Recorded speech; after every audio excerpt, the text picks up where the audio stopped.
Wari asi West Bengal ki Phunga Wari larik taki lakhotjaraka artha handokchabani soikiba langkiba yaurubasu tabiriba khwai kibikna ngakpigani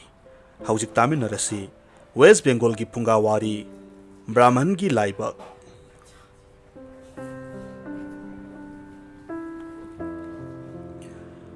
Thaina mamangaida LAIRABA mabuksil sengba Brahman matai manau ama lairami Brahman asigi piklipa masa mari lairami Brahman matai manau si yamna lairarami makhoi gi senthok lambi matik saba lairamde ina kaira khunba mioi singna katlakpa khara aduna makhoi gi hingnabagi pambai oijarami luhong kai hongba asi ana amadi puja nungja kungba matamdadi khara ma phai adubu deba karama haibasi numit khuding sahi chupa adum thokpa natabani na Brahman ki imungdu laita lairaba ki thengna kham thengna warame nongmagi sara ani suna sana pa phau konaba ngamlamde masa singgi mafi marol sinba ngamdre mabuk lamlaba masa sing mabuk thanna pijaba ngamlaktaba numit masing phanayam silakle Brahman asi phana laita lairaba oirabasu lining parai setpa isorgi bhakti da lupsaba misak amane mahakna siba mahadeva gi loinabi Durga imabu murti oina lasaduna khurumjarami nungti numit khudingi ayuk anganbada isnan loiraga Durga imabu khurumjai o Durga ima haina masinda kayarak hanna hanjin sonduna angangba mukna Durga gi mingkhai samaga nipalak irami masi hek loidiba makhai mahak karigumba amata chaba thakpa tauramde nongmadi sadabana soktharaba amadi masa singi mabuk ningthina pijaba ngamjabada Brahmandu mathwai nungaitana makhongna pubo maikaida asum laklamme mahaki khongang adudagi mail kayamarum lapna laklaba matungda umang amada changlaklammi aduga mafam maduda mahaki awabadu khangba ngamraduna mapi taduna kaplamme he Durga ima Bhagavati nasa ihaki awaba asibu loidribara aigumna lairabagi sithengna waba isa sing mabuk thanna pijaba ngamdabagi awaba asiga manaba malemgi mafam ataida lairibara nahakna ayhakki nupi amadi isa pinabire makhoibu thakpa ngamnabagi pambaisu pinabirone he ima asumna haiduna kapcharammi hariba tanja asimakti siba mahadevaga Durgaga umangaduda khongna lakpa matam oirammi Durgana lairaba Brahman adubu laptakna ubada siba mahadevada hairaklamme yengbiyu Kailaspati aada lairiba Brahman asi ubirabra mahakna numit khudingi aigi minglen sonduna ningjaba khurumjaba asida aina mahakpu mahaki awaba asidagi kokpiba matam oirabara haina khalle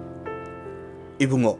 mahakpu lairabagi seitheng saba phangdabagi awaba asidagi kokpibagi matam oidibarane lairabana saba thakpa phangdraba makhoibu saba thakpa watanaba mutki loiba naidana thokpa yayoiba safu amatang ibungona pihanningi Kailaski mabungo sibana Durga gi wafamdu summi hairaduna khudak aduda Durga na haiba sananaba mutki marang kaina loiba naidana thokpa laibakna saba safu ama thokhallamme matungda Durga na Brahman adubu kauraduna hairami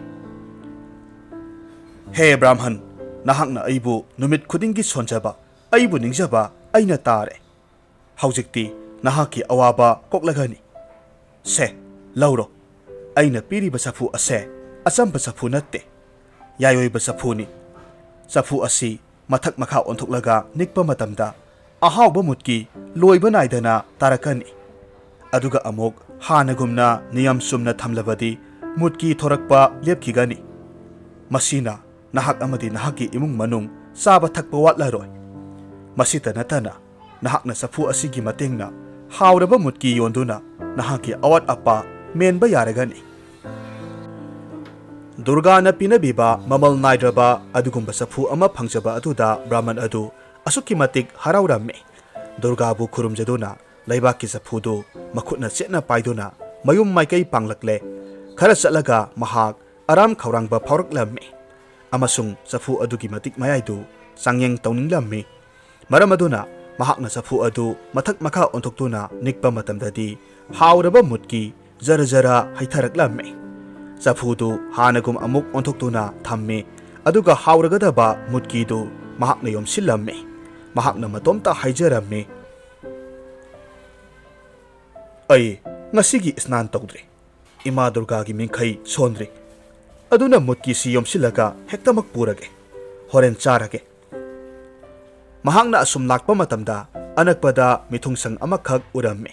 ꯃꯤꯊꯨꯡꯁꯪ ꯑꯗꯨꯗꯒꯤ ꯄꯪꯂꯥꯞ ꯂꯥꯞꯇꯅ ꯄꯨꯈ꯭ꯔꯤ ꯑꯃꯁꯨ ꯂꯩꯕ ꯎꯔꯝꯃꯤ ꯄꯨꯈ꯭ꯔꯤ ꯑꯗꯨꯗ ꯁ꯭ꯅꯥꯟ ꯇꯧꯗꯨꯅ ꯗꯨꯔꯒꯥꯒꯤ ꯃꯤꯡꯈꯩ ꯁꯣꯟꯗꯨꯅ ꯃꯍꯥꯛ ꯑꯆꯥ ꯑꯊꯛ ꯇꯧꯔꯒꯦ ꯍꯥꯏꯅ ꯈꯜꯂꯝꯃꯤ ꯃꯔꯝ ꯑꯗꯨꯅ ꯃꯍꯥꯛ ꯃꯤꯊꯨꯡꯁꯪꯗꯨ ꯇꯝꯅ ꯂꯥꯛꯂꯝꯃꯤ ꯑꯗꯨꯒ ꯃꯤꯊꯨꯡꯁꯪ ꯑꯗꯨꯒꯤ ꯗꯨꯀꯥꯟꯗ ꯆꯪꯁꯤꯟꯗꯨꯅ ꯃꯤꯊꯨꯡꯁꯪ ꯑꯗꯨꯒꯤ ꯃꯄꯨ ꯑꯗꯨꯗ ꯍꯥꯏꯔꯝꯃꯤ ꯏꯕꯨꯡꯉꯣ ꯑꯩꯍꯥꯛꯀꯤ ꯆꯐꯨꯁꯤ ꯅꯍꯥꯛꯀꯤ ꯗꯨꯀꯥꯟ ꯑꯁꯤꯗ ꯉꯥꯏꯍꯥꯛꯇꯪ ꯊꯝꯖꯔꯝꯒꯦ ꯃꯁꯤ ꯀꯥꯏꯕ ꯌꯥꯕ ꯆꯐꯨ ꯅꯠꯇꯦꯀꯣ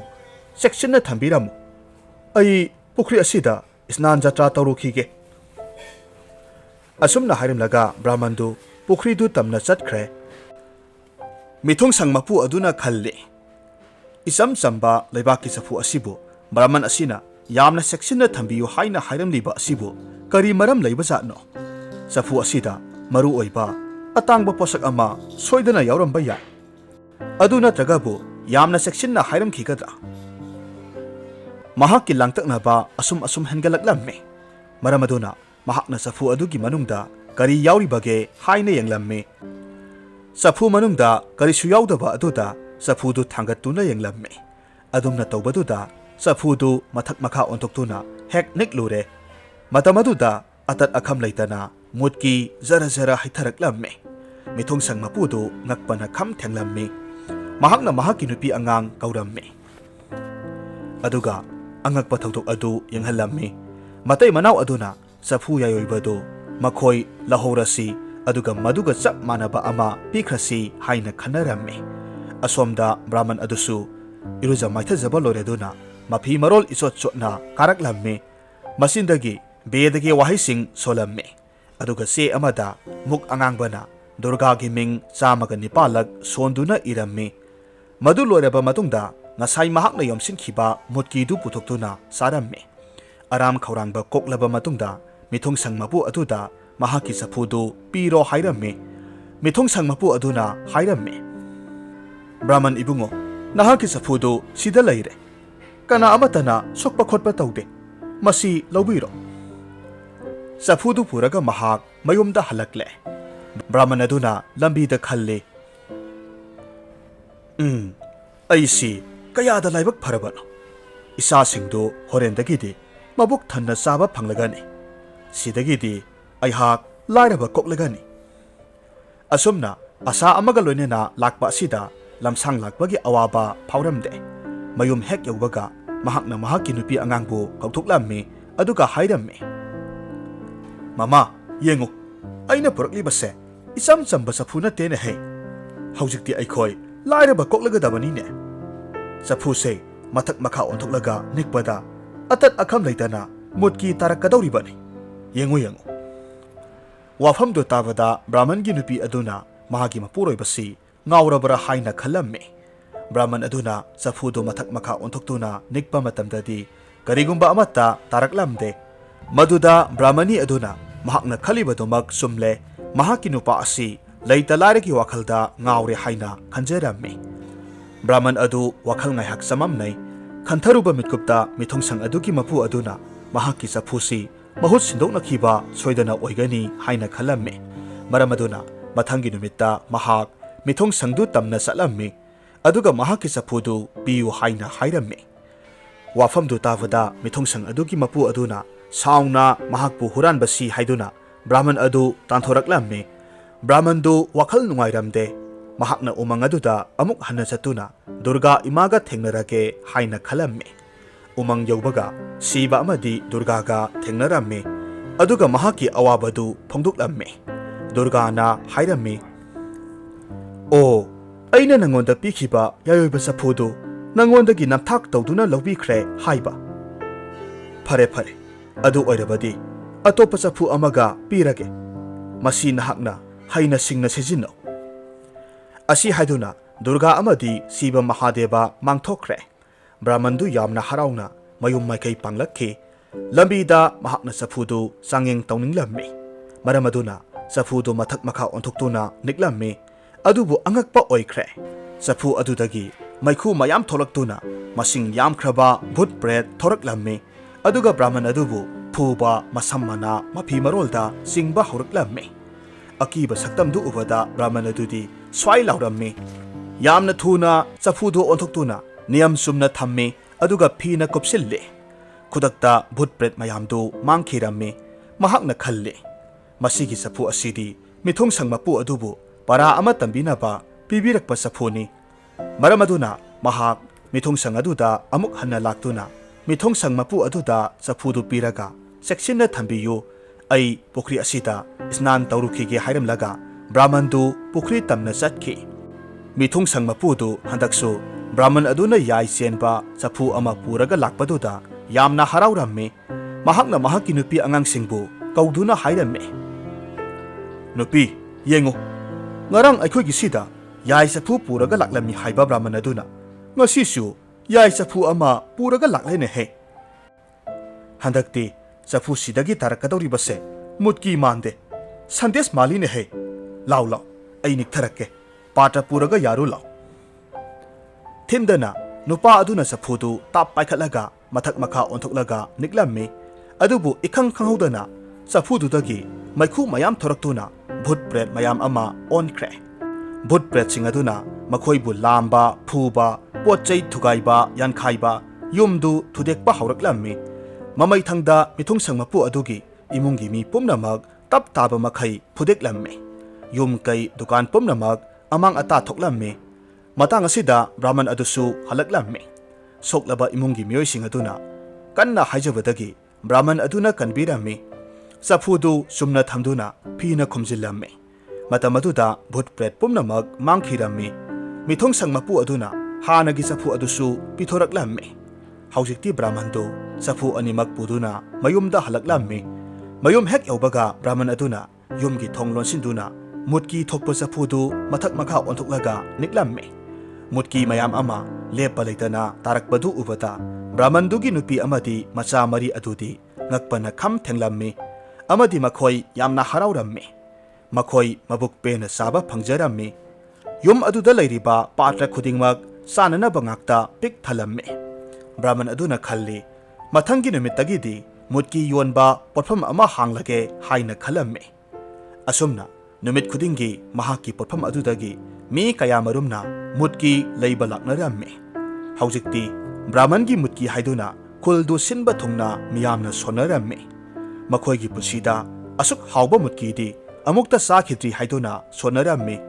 ꯕ꯭ꯔꯥꯍꯃꯟꯗꯨꯒꯤ ꯃꯨꯠꯀꯤꯒꯤ ꯃꯒꯨꯟꯁꯤ ꯈꯨꯜꯗꯨ ꯂꯥꯟꯅ ꯁꯟꯗꯣꯛꯈꯤꯗꯨꯅ ꯑꯇꯣꯞꯄ ꯈꯨꯜꯗꯒꯤ ꯐꯥꯎꯕ ꯁꯟ ꯒꯥꯔꯤ ꯁꯒꯣꯜ ꯒꯥꯔꯤ ꯇꯣꯡꯗꯨꯅ ꯑꯆꯧ ꯑꯆꯧꯕ ꯄꯥꯇ꯭ꯔ ꯄꯨꯗꯨꯅ ꯃꯨꯠꯀꯤ ꯂꯩꯕ ꯂꯥꯛꯅꯔꯝꯃꯤ ꯈꯔ ꯂꯩꯔꯒꯗꯤ ꯕ꯭ꯔꯥꯍꯃꯟꯗꯨ ꯏꯅꯥ ꯀꯩꯔꯥꯛ ꯈꯨꯟꯕ ꯃꯤꯁꯛ ꯑꯃ ꯑꯣꯏꯔꯦ ꯃꯍꯥꯛꯀꯤ ꯌꯨꯝ ꯑꯗꯨꯁꯨ ꯆꯦꯛꯅ ꯁꯥꯈ꯭ꯔꯦ ꯅꯣꯡꯃꯗꯤ ꯕ꯭ꯔꯥꯍꯃꯟꯗꯨꯒꯤ ꯃꯆꯥꯁꯤꯡ ꯑꯗꯨꯅ ꯆꯐꯨ ꯑꯣꯟꯅꯅ ꯅꯤꯛꯂꯨꯕꯗꯒꯤ ꯚꯨꯠ ꯄ꯭ꯔꯦꯠ ꯃꯌꯥꯝ ꯑꯃ ꯊꯣꯔꯛꯂꯝꯃꯤ ꯑꯗꯨꯒ ꯕ꯭ꯔꯥꯍꯃꯟꯒꯤ ꯅꯨꯄꯤ ꯑꯉꯥꯡꯁꯤꯡꯗꯨ ꯀꯥꯎꯕ ꯊꯤꯟꯕ ꯐꯨꯕ ꯍꯧꯔꯛꯂꯝꯃꯤ ꯑꯗꯨꯕꯨ ꯕ꯭ꯔꯥꯍꯃꯟ ꯅꯨꯄꯥ ꯑꯗꯨ ꯃꯇꯝ ꯆꯥꯅ ꯂꯥꯛꯄꯗꯒꯤ ꯀꯜꯍꯧꯔꯝꯃꯤ ꯑꯁꯤꯒꯨꯝꯕ ꯈꯨꯗꯣꯡꯊꯤꯕꯁꯤ ꯑꯃꯨꯛ ꯍꯟꯅ ꯊꯣꯛꯇꯅꯕ ꯕ꯭ꯔꯥꯍꯃꯟ ꯑꯗꯨꯅ ꯚꯨꯠ ꯄ꯭ꯔꯦꯠ ꯊꯣꯛꯄ ꯆꯐꯨ ꯑꯗꯨ ꯐꯤꯅ ꯆꯦꯠꯅ ꯌꯣꯝꯁꯤꯟꯗꯨꯅ ꯑꯔꯣꯟꯕ ꯀꯥ ꯑꯃꯗ ꯁꯣ ꯂꯣꯟꯁꯤꯜꯂꯒ ꯊꯝꯂꯝꯃꯤ ꯅꯣꯡꯃꯁꯨ ꯕ꯭ꯔꯥꯍꯃꯟꯗꯨ ꯌꯨꯝꯗ ꯂꯩꯇꯕ ꯃꯇꯝ ꯑꯃꯗ ꯕ꯭ꯔꯥꯍꯃꯅꯤ ꯑꯃꯗꯤ ꯃꯍꯥꯛꯀꯤ ꯃꯆꯥꯁꯤꯡ ꯑꯗꯨꯅ ꯃꯨꯠꯀꯤ ꯊꯣꯛꯄ ꯆꯐꯨ ꯑꯗꯨ ꯅꯤꯛꯂꯝꯃꯤ ꯑꯉꯥꯡꯁꯤꯡ ꯑꯗꯨꯅ ꯑꯩ ꯅꯤꯛꯀꯦ ꯍꯥꯏꯗꯨꯅ ꯂꯥꯝꯅꯕꯗ ꯁꯣꯏꯕꯗꯒꯤ ꯆꯐꯨꯗꯨ ꯂꯩꯃꯥꯏꯗ ꯇꯥꯈꯤꯗꯨꯅ ꯀꯥꯏꯈ꯭ರೆ ꯕ꯭ꯔꯥꯍꯃꯟ ꯑꯗꯨꯅ ꯃꯌꯨꯝꯗ ꯍꯜꯂꯛꯄ ꯃꯇꯝꯗ ꯆꯐꯨ ꯀꯥꯏꯈ꯭ರೆ ꯈꯪꯂꯕꯗ ꯑꯁꯨꯛꯀꯤ ꯃꯇꯤꯛ ꯁꯥꯎꯔꯝꯃꯤ ꯁꯥꯎꯕ ꯍꯦꯟꯃꯟꯈꯤꯕꯅ ꯃꯆꯥꯁꯤꯡ ꯑꯗꯨꯕꯨ ꯐꯨꯕꯤꯔꯝꯃꯤ ꯑꯗꯨꯕꯨ ꯃꯆꯥꯁꯤꯡ ꯑꯗꯨ ꯐꯨꯗꯨꯅꯁꯨ ꯀꯥꯏꯈ꯭ꯔꯕ ꯆꯐꯨ ꯑꯗꯨꯗꯤ ꯍꯜꯂꯛꯈꯤꯗ꯭ꯔꯦ ꯅꯨꯃꯤꯠ ꯈꯔꯅꯤꯒꯤ ꯃꯇꯨꯡꯗ ꯕ꯭ꯔꯥꯍꯃꯟ ꯑꯗꯨꯅ ꯃꯃꯥꯡꯒꯤ ꯎꯃꯪ ꯑꯗꯨꯗ ꯆꯠꯇꯨꯅ ꯗꯨꯔꯒꯥꯕꯨ ꯀꯧꯖꯔꯝꯃꯤ ꯗꯨꯔꯒꯥ ꯑꯃꯁꯨꯡ ꯁꯤꯕ ꯃꯍꯥꯗꯦꯕ ꯊꯣꯛꯂꯛꯇꯨꯅ ꯕ꯭ꯔꯥꯍꯃꯟ ꯑꯗꯨꯒꯤ ꯑꯄꯥꯝꯕ ꯍꯪꯂꯝꯃꯤ ꯆꯐꯨ ꯀꯥꯏꯕꯒꯤ ꯋꯥꯐꯝ ꯇꯥꯕꯗ ꯗꯨꯔꯒꯥꯅ ꯑꯇꯣꯞꯄ ꯆꯐꯨ ꯑꯃꯒ ꯄꯤꯕꯤꯔꯛꯂꯝꯃꯤ ꯑꯗꯨꯒ ꯃꯈꯥ ꯇꯥꯅ ꯍꯥꯏꯔꯛꯈꯤ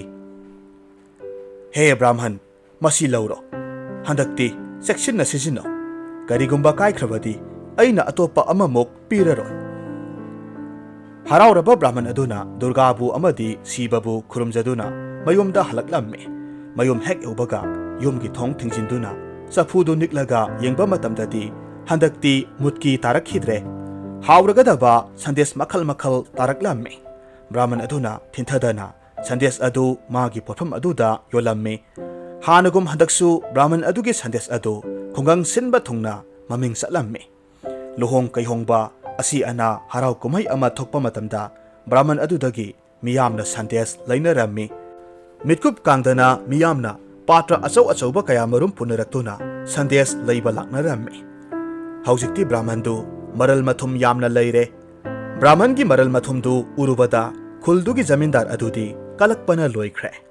Brahman gi sandes adu thongba natte safu amadagi thokhanbani haibasi zamindar duna khanglammi maramaduna upai ama natragana upai ama tauraga yawiba safudu mullage haina khalammi zamindar adugi masanupagi luhongbagi thauramda miyoi kaya barton tawduna sauraba saklen ama silammi miyoi sing adugi yamlaba sandes kaya ama sangadaba oibana zamindar aduna Brahman aduda mahaki yawiba safudu puraklo aduga sandes tu konadriba phauba sillanglasi haina hairammi Brahman aduna madu ahanbadadi yaramde adubu zamindar na kanna hairabada mamai thangdadi yaningda yarammi konagadaba sandes kaya marum safu adudagi thokhalammi matungda zamindar na safu du paisin khirammi aduga Brahman adubu saibiduna tanthoraklammi Brahman du sauninglabasu wa amata hairamdana mayumda laklammi aduga bhut thokpa safu du puduna laklammi safu du mathak makha onthoktuna niklammi khudakta bhut pet chama thoraktuna diliba miyam aduda landaba haurakhi nupi angang singi masam paiduna soro singlammi diliba miyam singdu wanthaba yaw makhong makhut tekpa yaw taurammi zamindar adusu mamai mamit pungkai kairammi mahak jenthoraktuna Brahman gi makhongda tuduna mahak lankre mahakpu amukta ngakpiyu nahaki safudu pijarage mayam pumna maksi amukta kanbiyu haina haijarammi Brahman na matau yengba ngamdrabada bhut pret mayamdu hanjil halammi mahak sandeski safudu puduna amuk mayumda hanki haujikti zamindar natragana khulgi mi amatana Brahman aduda ayetpa pikhidre maramaduna Brahman gi imungdu nunga yaifana pankhirammi warisi nungai biragadi like tobiramu comment tobiramu amadi channel asida nauna sangbirakko eragadi subscribe tobiramu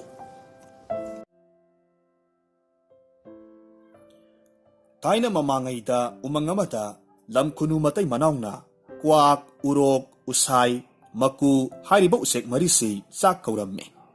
usek marina ayuk ngantadagi hauna iruza maithajaraga sak saba satnanaba sem sanarammi kwakna masil asangbadu langnanaba phengi urokna asau masa naiba matudu satuktuna sang mananaba hotnai usaina nuranalli makuna khujil khuya takthoi matau asom tauna usek maridu lamkhunu matai manawna sakawadu sagadabagi laknarammi lamkhunu matai manawsu hek amjaba makhai hotnarammi asa athak mayam amakhak sillanglaga thanammi sakluk thare sak insang mathang haple adudagidi lamkhunu lavana usek marigi mamangda masa ani lonaraga khurumlaga hairammi ngasi aina ahal maribu sak kaujaribasi leijaduna kaujaba natte aigi ipana siramdagi matamda ahal maribu ningsingbirammi aikhoina awaba taraba matamda ahal marina tengbang bikhi ipadi makhoigi laman singbangamdana siba tare ahal maribu sak kauduna khurumjau makhoibu mirai biganu asumna haibirambadagi sak kaujabani haujikti sakluk thajare ahal naha khaina mathang phambiro sakluk makok phamliba khwaidagi ahal oiba usek aduda nasana su phangnanaba sana thaknanaba marang kaina phangnanaba bor nizau takpiramido aduna sahi yengbiraga khwaidagi ahanna makokta lengsinbiyu awat apa aikhoina hapsarage harau sak sabiduna layoi khraba ima ipa anigi ningba thunghanbiyu lamkhunugi wasi tavada usek maridu tumin wakhal tauraga lay kana amatta sangduna makok phamba ngamdre tumin amada amuk yeng tawraga leibadagidi matam kayamuk haujinkhre yumbuna su chak saba changbiro matam si thengjilakle hairammi luribadi kanana khwaidagi ahalno kanana makok phamgani asini aduga pari puri ki puya phakatnaba mathau tarakli kanamatana chak saba changba ngamnadre thengjilaklavada mayamsu lambana loire adubu amaga pangyengta yengnaraga tawpham khangdana leinai usek mari dugi manungda khwaidagi mabuk lamlibasi numittuda kwak oirammi madugi nongmanini dugi mamangda maha karimata hek sa thaklaktribani saknaga lambane saklukta ahau athumga hapa ubane nong nungsitnaga tawrakpane phanghodaba tare khanduna kwakna makok thangba sakluktuda phat chongsinkhre madu ubada urokna sauman khraduna sat pasilaklaga matudu koknaba phoidatlammi kwakna masa ani aduna uroktuda amuk phurammi makhoi anisi hanba leitana phunare marak asida usaina parap sangsilaklaga kwakna phamge tawramba makok thangba sakluk aduda phamduna sage tawrukpadadi uiraga leiramba makudu phat chongsilaklammi usaigi mamaida masa anina set phurammi asumna usaiga makugasu amuk phunare sa kaujariba lamkhunu matai manaudi aikhoina sa kaujaraga ahal marina asumna phunabiba asidi onthokna nungaijade sinaba yawba taragadi wa thoknaba tare haiduna khamduknanaba honajarammi adubu usek maridudi hanba leitana phunarammi sakluk kadusu loinamak saikhairami usek marina phunaribadu khamba ngamlaktavadagi lamkhunu laba aduna usek mayam taklure usek mayamdu mathang laklavada lamkhununa khanabagi wahaudu marik sumna mayamda tammi wari wakhong pumnamak khanglavada langjana kwak yenglaga hairammi hai kwak nangna karigino khwaidagi ahal oibana phamgadaba sakluk makoktabu wahang pauhangdana kok hek phamluribadi nangbu kayam yamna ahal oirabage kwakna langja yenglaga khummi tabiyu akanba sahigi yengnarugadi kwak aikhoisi yamna yame adungai maitai laibakta ihan hanba turel tengbagi haktaktagi laireklabani nongaubida turel tengba yawnabagi pau aina pirubani nongaubibu turel ising thakpa yahankhidaba adusu aigi paudagini kwaki wari taraba matungda langjana urokta hanglammi hai uro sahi asuk yamlaba kwakna sakluk makok phambada nangna sauduna nasa apakpaduna phurui hairibasi karigino natte nangbu sahi kaya surabage urokna khommi tabiyu he akanba sahi gi hainarurabadi kwa khoika sidi yamna angangni turel tengbada yaukhiba laining thau adugi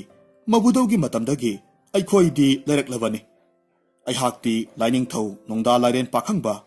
ayuk nungthil miyoiba numidang layoiba laining thaudugi matamdagi laireklabani uroki wadu taraga urokna kwaktaki halli haibasi thajarammi usai yenglaga amuk hairammi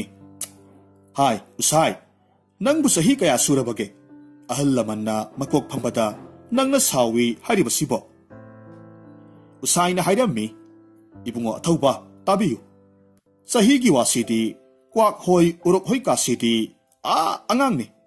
usai aikhoiga lamba paba yaponte usai aikhoidi